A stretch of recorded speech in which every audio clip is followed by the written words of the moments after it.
তো বন্ধুরা চলে এসেছি আজকে তিলের খেতে। তো আপনাদেরকে একটা প্রাকৃতিক সৌন্দর্য জিনিস দেখাবো। হ্যাঁ, মৌমাছি যে মধু সংগ্রহ করে, তো মৌমাছি কীভাবে মধু সংগ্রহ করে নিয়ে যায় ফুল থেকে, সেটা আপনাদেরকে দেখাচ্ছি। এই দেখতে পাচ্ছেন মৌমাছিটা সুন্দরভাবে, এই যে মৌমাছি ফুলের মধু সংগ্রহ করছে। তিলের ফুল এটা, আর এই তিলের ফুলের মধু খেতে খুব সুস্বাদু। এই সময়ে মধু অসাধারণ লাগে। বিশেষ করে তিলের মৌসুমে মধুটা খেতে খুব সুস্বাদু হয়।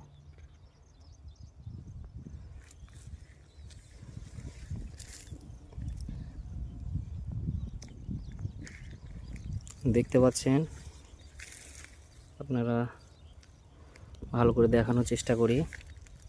এই তো ফুলের মধু সংগ্রহ করছে মৌমাছিতে। দেখতে পাচ্ছেন আশা করি।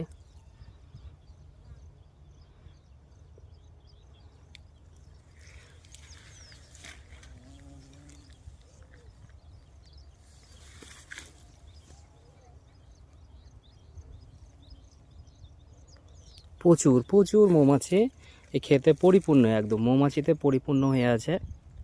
তো আপনাদেরকে অবশ্যই দেখানোর চেষ্টা করলাম। ভালো লাগলে লাইক দিবেন, আর বেশি বেশি করে শেয়ার করুন। আরও সুন্দর সুন্দর প্রাকৃতিক সৌন্দর্য জিনিস আমি অনুপ্রাণিত হয়ে আপনাদেরকে দেখানোর চেষ্টা করব। ভালো থাকবেন, খুদা হাফেজ।